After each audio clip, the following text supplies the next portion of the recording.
ಆತ್ಮೀಯ ಬಂಧುಗಳೇ, ಶ್ರೀಮದ್ ಭಗವದ್ಗೀತೆ ತತ್ವ ವಿವೇಚನೆ ಟೀಕಾ ಅಧ್ಯಾಯ 7 ಜ್ಞಾನ ವಿಜ್ಞಾನ ಯೋಗ. ಇದರಿಂದ 7ನೇ ಶ್ಲೋಕವನ್ನ ತಿಳ್ಕೊಳ್ಳೋಣ.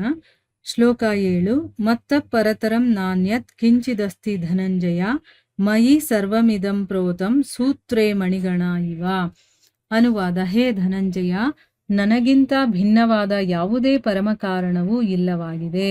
ಈ ಸಂಪೂರ್ಣ ಜಗತ್ತು ನೂಲಿನ ಮಣಿಗಳಂತೆ ನನ್ನಲ್ಲಿ ಪೋಣಿಸಲ್ಪಟ್ಟಿದೆ.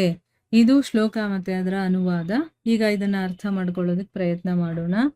ಭಗವಂತನೇ ಸಮಸ್ತ ವಿಶ್ವದ ಪರಮ ಕಾರಣ ಮತ್ತೆ ಪರಮ ಆಧಾರನಾಗಿದ್ದಾನೆ ಅಂತನ್ಬಿಟ್ಟು ಹೇಳಿ, ಸ್ವಭಾವತಃ ಇದು ಭಗವಂತನ ಸ್ವರೂಪನೇ ಆಗಿದೆ ಮತ್ತು ಅವನಿಂದನೇ ವ್ಯಾಪ್ತವಾಗಿದೆ. ಈಗ ಇದೇ ಮಾತನ್ನ ಸ್ಪಷ್ಟವಾಗಿ ಹೇಳಬೇಕಲ್ಲ, ಅದಕ್ಕೋಸ್ಕರ ಭಗವಂತ ಹೇಳ್ತಾನೆ, ಎಲ್ಲ ನಾನೇ, ನನ್ನಿಂದಾನೇ ಆಗಿರುವಂಥದ್ದು, ನನ್ನದೇ ಸ್ವರೂಪ ಅದು ಅಂತೆಲ್ಲ ಹೇಳಿದಾನಲ್ಲ, ಅದನ್ನ ಸ್ಪಷ್ಟಪಡಿಸೋದಕ್ಕೋಸ್ಕರ ಇಲ್ಲಿ ಹೇಳ್ತಾನೆ, ಹೇ ಧನಂಜಯ, ನನಗಿಂತ ಭಿನ್ನವಾದಂಥ ಯಾವುದೇ ಪರಮ ಕಾರಣ ಇಲ್ಲ. ಅಂದ್ರೆ ನನಗಿಂತ ಮೇಲ್ಪಟ್ಟಂಥದ್ದು, ನನಗಿಂತ ಮೂಲ ಕಾರಣವಾಗಿರುವಂಥದ್ದು ಯಾವುದೂ ಇಲ್ಲ ಅಂತ ಹೇಳ್ತಾ ಇದ್ದಾನೆ. ಈಗ ಒಂದು ಆಫೀಸ್ ಇರುತ್ತೆ, ಅದಕ್ಕೆ ಒಬ್ಬ ಮೂಲ ಅಧಿಕಾರಿ ಅಂದ್ರೆ ಒಬ್ಬ ಬಾಸ್ ಅಂತ ಇರ್ತಾನೆ. ಅವನಿಗಿಂತ ಮೇಲೆ ಯಾರಲ್ಲ, ಅವನೇ ಇದನ್ನೆಲ್ಲ ಸೃಷ್ಟಿ ಮಾಡಿರ್ತಾನೆ, ಆ ಒಂದು ಬಿಸ್ನೆಸ್ ಅನ್ನ ಅಂತ ಇಟ್ಕೊಳ್ಳಿ. ಅವನಿಗಿಂತ ಮೇಲೆ ಯಾರೂ ಇರೋದಿಲ್ಲ, ಅವನೇ ಮೂಲ ಕಾರಣವಾಗಿರ್ತಾನಲ್ಲ. ಅದೇ ರೀತಿ ಭಗವಂತನೇ ಮೂಲ ಕಾರಣವಾಗಿದ್ದಾನೆ, ಅವನಿಗಿಂತ ಯಾವುದೇ ಪರಮ ಕಾರಣ ಇಲ್ಲ. ಈ ಇಡೀ ಜಗತ್ತು ಒಂದು ದಾರದ ಮಣಿಗಳ ಹಾಗೆ ನನ್ನಲ್ಲಿ ಪೋಣಿಸಲ್ಪಟ್ಟಿದೆ ಅಂತ ಹೇಳಿದಾನೆ. ಒಂದು ಎಕ್ಸಾಂಪಲ್ ನೋಡಿ, ಇಲ್ಲಿ ದಾರದ್ದು ಒಂದು ಎಕ್ಸಾಂಪಲ್ ಕೊಟ್ಟು ಹೇಳ್ತಾ ಇದ್ದಾರೆ. ಈಗ ಒಂದು ದಾರವನ್ನ ತಗೊಂಡಾಗ ಆ ದಾರದಿಂದನೇ ನಾವು ಒಂದು ಹಾರವನ್ನ ಮಾಡುವಂಥದ್ದು. ಆ ದಾರದಿಂದನೇ ಸ್ವಲ್ಪ ದೂರ ಹೋದ್ಮೇಲೆ ಗಂಟು ಹಾಕೋದು. ಆ ಗಂಟಿನ ಪಕ್ಕ ಮಣಿಗಳ ಹಾಗೆ ಒಂದ್ರ ಮೇಲೆ ಗಂಟು ಹಾಕಿ ಅದನ್ನ ಮಣಿ ತರ ಮಾಡೋದು.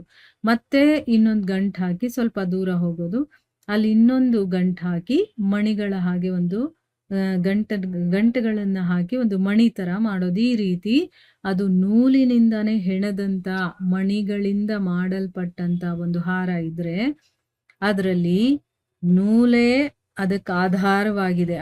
ಆ ಹಾರಕ್ಕೆ ಆ ನೂಲಿನಿಂದಾನೇ ಗಂಟು ಹಾಕಿರೋದು, ನೂಲಿನಿಂದಾನೇ ಮಣಿಗಳನ್ನ ಮಾಡಿರುವಂಥದ್ದು. ಅಂದ್ರೆ ಅಲ್ಲಿ ನೋಡೋದಕ್ಕೆ ದಾರ ಬೇರೆ, ಗಂಟು ಬೇರೆ, ಮಣಿಗಳು ಬೇರೆ ಅಂತ ನಮ್ಗೆ ಅನ್ಸಿದ್ರು ಕೂಡ ಅಲ್ಲಿ ದಾರವೇ ಓತಪ್ರೋತವಾಗಿದೆ ತಾನೆ.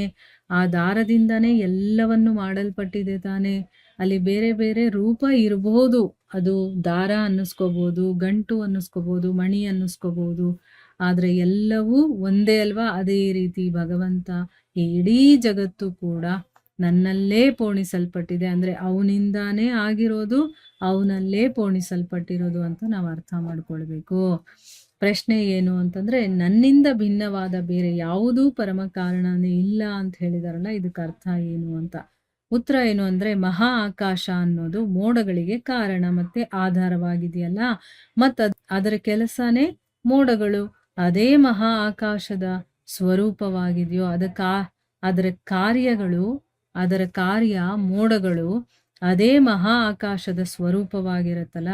ವಾಸ್ತವವಾಗಿ ಅದು ತನ್ನ ಕಾರಣದಿಂದ ಯಾವುದೇ ಭಿನ್ನ ವಸ್ತುವಾಗಿಲ್ಲ. ಅಂದ್ರೆ ಏನು, ಆ ಮೋಡಗಳಿಗೆ ಕಾರಣ ಮತ್ತೆ ಆಧಾರ ಮತ್ತು ಅದರ ಕೆಲಸಗಳು ಮೋಡಗಳು, ಅದೇ ಮಹಾ ಆಕಾಶದ ಸ್ವರೂಪ ತನ್ನ ಕಾರಣದಿಂದ ಬೇರೆ ಯಾವುದೂ ಭಿನ್ನ ವಸ್ತು ಅಲ್ಲ. ಅಂದ್ರೆ ಅದೇ ಎಲ್ಲದಕ್ಕೂ ಕಾರಣವಾಗಿರುವಂಥದ್ದು.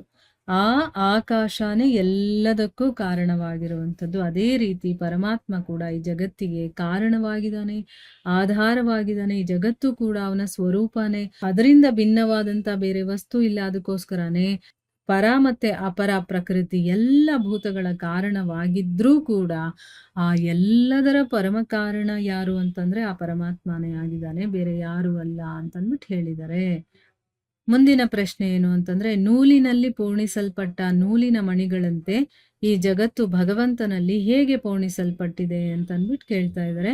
ನಾನು ಆಲ್ರೆಡಿ ಇದನ್ನ ಹೇಳಿದ್ದೀನಿ. ಉತ್ತರ ಏನು ಅಂತಂದ್ರೆ, ನೂಲಿನಲ್ಲಿ ಅದೇ ನೂಲಿನ ಗಂಟುಗಳನ್ನು ಹಾಕಿ ಅದನ್ನ ಮಣಿಗಳು ಅಂತ ಅನ್ಕೊಂಡು ಮಾಲೆಯನ್ನ ಮಾಡ್ಕೊಳ್ತಾರಲ್ಲ, ಮತ್ತೆ ಹೇಗೆ ಆ ದಾರದಲ್ಲಿ ಮತ್ತೆ ಗಂಟುಗಳಲ್ಲಿ ಮಣಿಗಳಲ್ಲಿ ಎಲ್ಲ ಕಡೆನೂ ಕೂಡ ಕೇವಲ ದಾರಾನೇ ವ್ಯಾಪ್ತವಾಗಿರುತ್ತೋ ಅದೇ ರೀತಿ ಸಮಸ್ತ ಜಗತ್ತು ಭಗವಂತನಲ್ಲೇ ಪೋಣಿಸಲ್ಪಟ್ಟಿದೆ.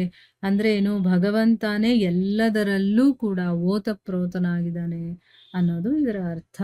ಸೊ ಇಲ್ಲಿಗೆ ನಾವು ನಿಲ್ಸೋಣ. ಹರೇ ಕೃಷ್ಣ.